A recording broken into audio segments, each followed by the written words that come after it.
الحمدللہ رب العالمین والصلاة والسلام علی سید المرسلین اما بعد۔ ایک بھائی سوال کرتے ہیں کہ وہ جانور جن کو قربانی کے طور پہ ذبح کیا جائے گا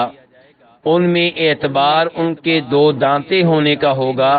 یا اعتبار ان کی اس عمر کا ہوگا جو علماء کرام نے بیان کی ہے؟ تو گزارش یہ ہے کہ نبی علیہ الصلوۃ والسلام نے یہ بتایا ہے کہ وہ جانور جو آپ قربانی کے طور پہ ذبح کریں وہ دو دانتا ہونا چاہیے۔ چنانچہ امام مسلم رحمہ اللہ روایت کرتے ہیں جناب جابر بن عبداللہ رضی اللہ تعالیٰ عنہما سے، وہ کہتے ہیں کہ آپ صلی اللہ علیہ وسلم نے ارشاد فرمایا لا تذبحوا الا مسنہ، کہ دو دانتے کے علاوہ کوئی جانور ذبح نہ کرو، یعنی کہ قربانی کے طور پہ وہ جانور ذبح کیا جائے گا جو دو دانتا ہو۔ آپ فرماتے الا ان یعثر علیکم، لیکن اگر تنگی ہو، دو دانتا جانور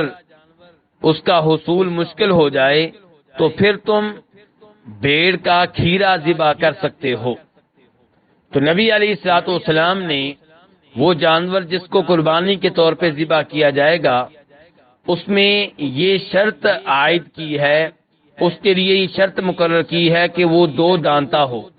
یعنی کہ دودھ والے دانت گرنے کے بعد دو دانت اس کے آ چکے ہوں یا اگنا شروع ہو چکے ہوں۔ لیکن اگر دو دانتا نہ ملے تو پھر بھیڑ کی جنس میں سے کھیرا ذبح کیا جا سکتا ہے۔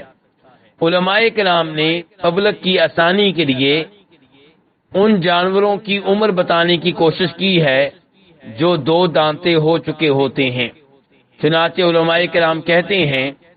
کہ اونٹوں میں سے دو دانتا وہ ہوگا جس کے 5 سال مکمل ہو چکے ہوں، اور یہ موقف ہے علماء احناف کا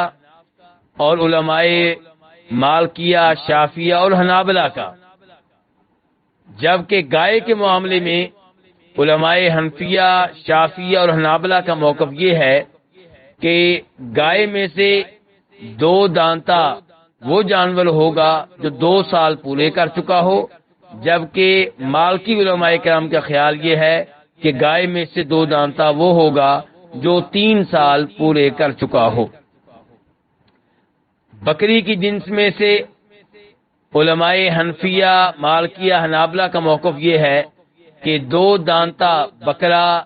وہ ہوگا جو 1 سال پورا کر چکا ہو، اور شافعی علماء کرام کا خیال یہ ہے کہ دو دانتا وہ جانور ہوگا، وہ بکرا ہوگا جو 2 سال پورے کر چکا ہو۔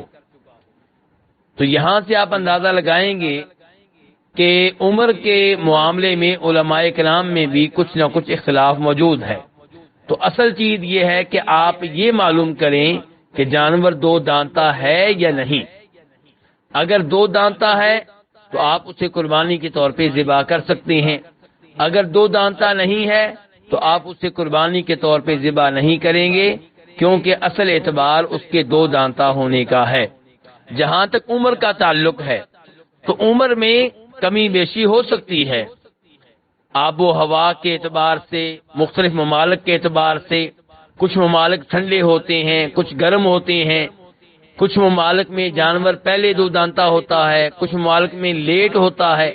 تو اس لیے اصل اعتبار عمر کا نہیں ہے، اصل اعتبار اس کے دو دانتوں کا ہے۔ دودھ کے دو دانت گرنے کے بعد ان کی جگہ پہ دو دانت آ چکے ہوں یا اگنا شروع ہو چکے ہوں تو ایسے جانور کو قربانی کے طور پہ ذبح کیا جا سکتا ہے۔ اگر دو دانتا جانور ملنا ممکن نہ رہے اس لحاظ سے کہ مارکیٹ میں، منڈی میں ایسا جانور نہیں مل رہا یا مل رہا ہے لیکن آپ کے پاس اتنے پیسے نہیں ہیں، تو مجبوری میں نبی علیہ الصلوۃ والسلام نے